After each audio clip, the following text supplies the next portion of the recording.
In this calm and steady moment, allow your thoughts to settle as we enter a slow and continuous journey into the distant past. We are not stepping into dramatic scenes or shifting landscapes. Instead, we are focusing gently on one story, one life, and the traces that life left behind. This is the story of Ötzi, a man who lived more than 5,000 years ago, during a time when human communities were small, closely connected to the land, and dependent on tools made from wood, stone, and early metals. His world has disappeared, but the evidence of his existence survived in a way no one expected. Through his preserved body, we can learn not through imagination, but through the physical details that remained with him.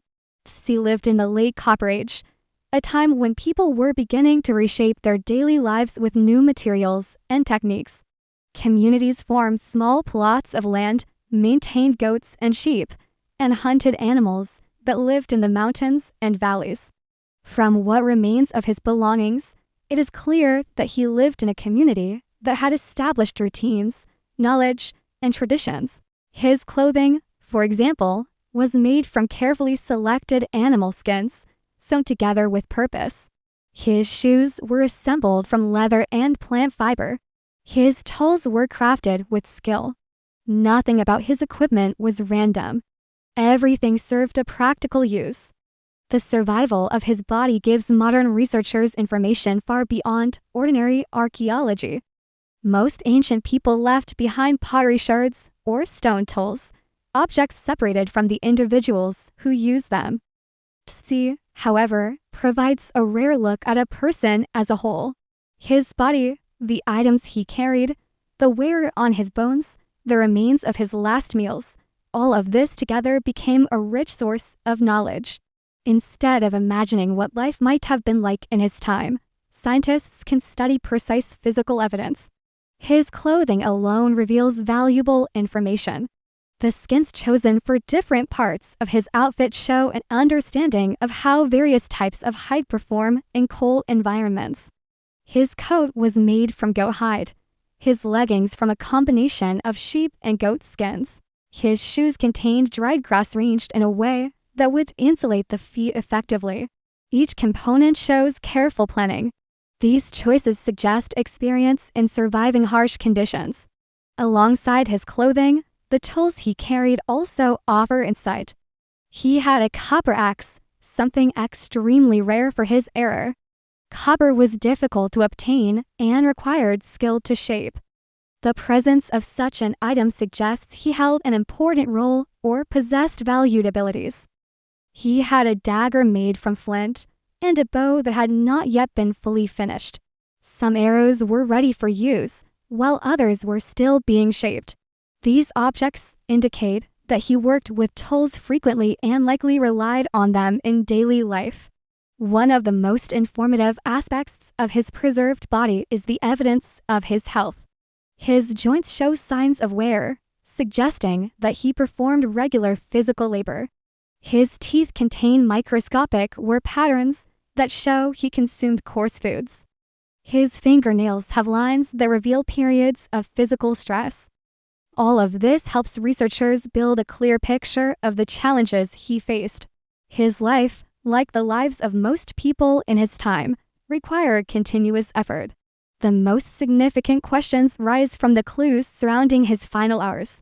The examination of his body revealed injuries that could not be explained by simple accidents.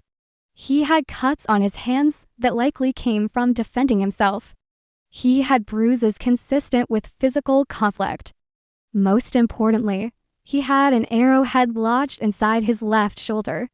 The depth and angle of the arrowhead indicate that it was fired with force. It struck him from behind and would have caused rapid internal bleeding. This injury was fatal. The condition of his equipment at the time of his death adds another layer to the story. His bow was unfinished, and some of the arrows were incomplete. This suggests he may have been repairing or preparing them during a period of stress. His belongings were not arranged in a way that suggests he expected to rest peacefully. Instead, he seemed to be managing his tools in the midst of urgent circumstances. Researchers analyzing the remains of his last meals discovered that he had eaten meat from red deer and ibex, along with grains such as einkorn wheat. The food was well preserved, offering detailed insight into his diet. This final meal was surprisingly rich and substantial. This detail opens new questions. If he was in danger, how did he manage to eat such a meal? Was he with others for a short time? Did he stop in a safe place before continuing his travel? Or did he prepare the food himself quickly? The evidence does not provide clear answers, but it establishes a timeline for his final activities. Pollen analysis shows that he moved between different altitudes shortly before his death. This means he was traveling through various environments, not staying in a single location. Such movement might indicate that he was trying to escape from someone or reach a place of safety. The injuries on his body and the arrow wound strengthened the idea that he was involved in conflict. Whether the conflict was personal, territorial, or related to resources remains unknown. Despite the violence surrounding his death, there is no sign that anyone attempted to bury him or perform any ritual. His body remained in the open. Over time, snow covered him, and eventually, ice formed around him. This natural preservation process protected him from decay. The ice locked him in place, shielding him from bacteria, erosion, and animal activity. For millennia, he remained in the same position, undisturbed by the world changing around him. His discovery in 1991 happened because of natural melting. 2 hikers spotted his body emerging from the ice. At first, no one knew how old he was. Early assumptions were that he was a modern climber. Only after scientists examined his tools and clothing did the truth emerge. This was a person from the Copper Age, preserved so completely that even the contents of his intestines remained intact. The realization was transformative for archaeology. The tattoos on his body add yet another layer to his story. He had over 60 tattoos, consisting of simple lines placed near joints and along the spine.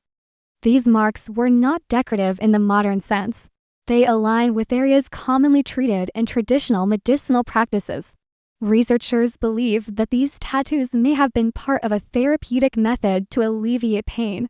This suggests that he experienced chronic discomfort and sought treatment for it. The examination of his DNA provides information about his ancestry, health risks, and physical traits. He had brown eyes, dark hair, and likely a darker complexion than how he appears today. He carried genetic markers that indicate lactose intolerance, which matches the dietary patterns of his time.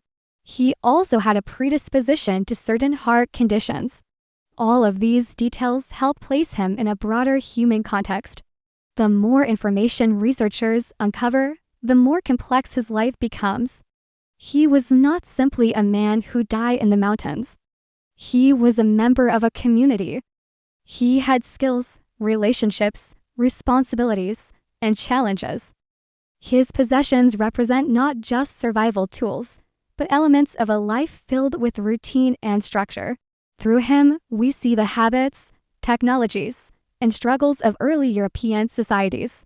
While the exact circumstances of his death may never be fully known, the consistent evidence points toward conflict. This does not reduce his story to violence.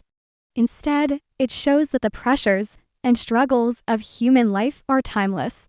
People in every era have faced danger, disagreements, and situations beyond their control. Ötzi's final journey illustrates this universal truth. What makes his story meaningful is that it connects the present to the distant past through physical reality rather than imagination.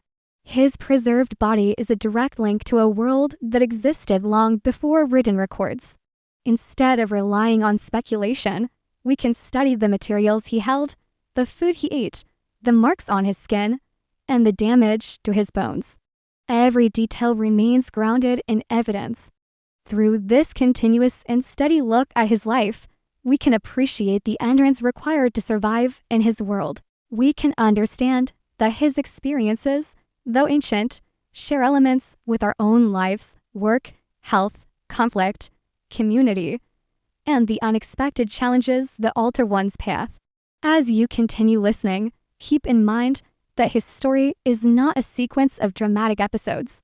It is a record of consistent effort, daily routines, and the gradual accumulation of choices and conditions that shaped his final hours.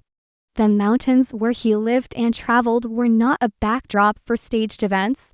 They were simply part of the environment in which he carried out his life. His discovery reminds us how much can be learned from a single individual when conditions allow their story to be preserved.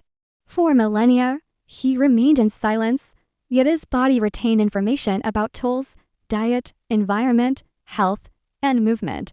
When examined carefully and respectfully, this information expands our understanding of human history in a stable and grounded way.